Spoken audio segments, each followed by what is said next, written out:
Last month, the Becker County Board of Commissioners granted the Human Services Department permission to hire a temporary worker to help with child placements. And I think that was a smart decision by the county, given the number of child placements that apparently we have here in Becker County. 39 children permanently removed from homes last year. This year, 30 on the list already. Nancy Nelson and Becker County Administrator Jack Ingstead both told the county board that this was an emergency situation. So despite the fact that the proper paperwork hadn't quite been filled out and filed yet, they went ahead and made the hire with, of course, assuming the presumption that after the 67-day time frame, if the position is warranted, the county would then look for a permanent person to replace that position other than a temporary one. But there was a couple interesting articles written in the Detroit Lakes paper lately on op-eds according to that topic or on that topic. And I find them very peculiar. One talked a lot about maybe the Becker County Board really not having their eye on the ball, let's say, letting this caseload increase. They talked about there being 1,200 more cases of child abuse and or neglect in Becker County last year as compared to the year before. A tremendous increase in cases. Now, when Nancy Nelson was talking with the Becker County Board of Commissioners, she cited that drug abuse was probably the #1 factor for these abuse cases and for children being removed from homes. And another one of the article basically was almost slamming the county board, like I said, for not acting quick enough. But here's the question I think we need to be asking ourselves. Not why did the county board act quicker, why the heck does Becker County and the state of Minnesota need to step in and do this in the first place? Where are the parents? Becker County is a government entity just like the state is. It does not influence what parents or adults do in their personal lives and how they treat their children.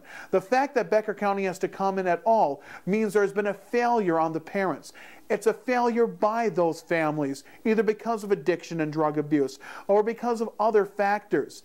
In almost some of those op-ed pieces made it seem like it was the county's fault for not acting sooner in this matter, when really the county is going to have to be proactive in this matter in the state, because the parents are first and foremost in a child's health, a child's education, and a child's well-being, not the state, not the county.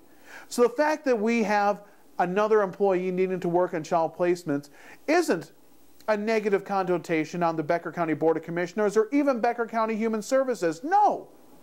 It's a statement on what's happening in our society here in Becker County and what's happening with our people in Becker County and what's happening with our culture. Now, drug abuse they cite as the #1 factor. I happen to do a lot of the court hearings here in Becker County for the radio station. And I'll tell you this, when I started here 7 years ago, the drug that I saw abused the most was methamphetamine. I can't tell you the last time I saw methamphetamine arrest here in Becker County, but I can tell you when the last time I saw somebody get arrested for possession of heroin.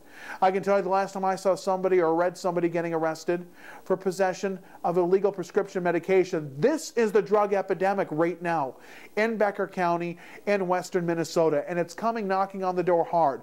And when I see that adults are no longer able to take care of their children, and you have a huge placement number, children in foster care, and numbers of abuse cases, almost a 20% or 25% increase in the year before, that should be a red flag that something needs to be done in our society. Something needs to start here and go out. Government cannot fix this problem unless we want to fix it ourselves. And what is the core root of this? A lot of people cite economics, but Becker County is one of the lowest unemployment rates in the state. A lot of people cite the economic factor as far as money. Becker County residents, when you compare them to the surrounding area, make a pretty good living, make above what the average Minnesotan does.